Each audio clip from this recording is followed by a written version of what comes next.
So we met Gonzalo right after his sixth grade elementary school year. He had just been suspended for bringing marijuana to Dare Days. I was headed towards a path where, we were starting to do things where we were getting into people's property. We were starting to, do things that, you spend time in jail for. And I think without Kids Unlimited, I may as well have been, part of our, justice system. I remember going to middle school parent night where all of him and all these other boys had all shaved their heads, and they were all wearing baggy clothes, and it created this alert at the school, and they created a parent night because they were worried about an emerging gang problem.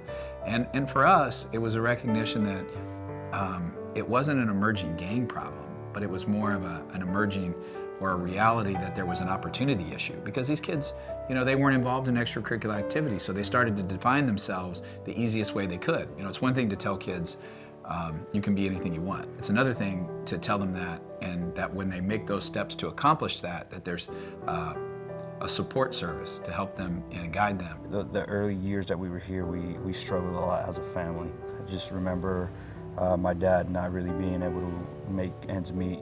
It was difficult because there was a language barrier. You get this homework from school, and there's nobody at home that can help you with it. If you don't understand it at school, there's nobody, for us, there was nobody at home that could help us with it. We know that a lot of our families, like Gonzalo's, come from challenging backgrounds where they themselves have very little education level or very, if any, language. And so we have to be the level playing field for that. And so we've always looked at the after-school program as being a place to be that surrogate family and to support the goals of school. That was really what I needed, was just an opportunity. I mean, during all the times that I would run around and hang out with these friends and, do drugs, we would always play basketball, and that was something that I was really fond of, but I'd never believed that I could do anything with it. So it was just something that we would do after, going to hang out and running around the streets and whatnot, but I never knew that anything could come of it. All the fun things in sports, they're really important, but they are connectors to the bigger goal, which is education. And so, here we are now, 12 years later, and Gonzalo's graduating from college. I approached Tom one time and I said, hey, could we start a basketball team? Just a Y League or something. We never really played organized, structured basketball, so I wanted to know if we could start a basketball team. We ended up starting a basketball team, and it was just a bunch of people who never really had played organized basketball, but through, Tom's such a great person that he was able to organize us together, but nothing of it, like the game was organized. It was more just a bunch of kids that were willing to work really hard to play the game and win games, and we ended up going undefeated in that first season that we ever played together. And that was 7th grade. I was towards the end of my 7th grade year. I was able to, get myself back on track. The following year, I was encouraged to go out for the basketball team, and I made their varsity team there. And my academics was striving. I was getting help from here. I was into what I was doing.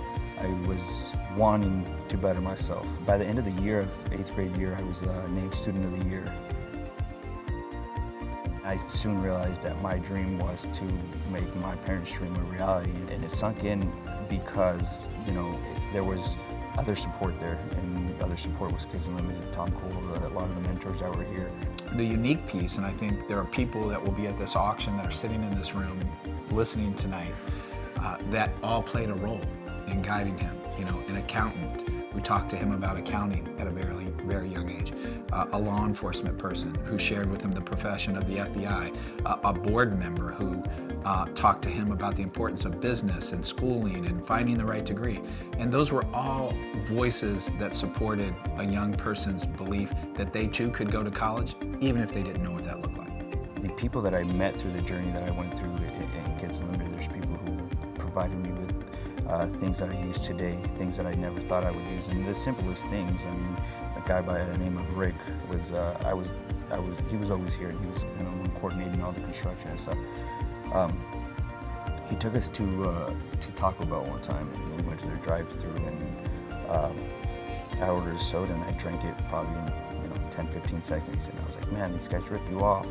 He says, well, why? And I was like, well, they give you all ice and no soda. He's like, well, you want some more? I was like, well, they're not going to give you any more. Like, they don't do that.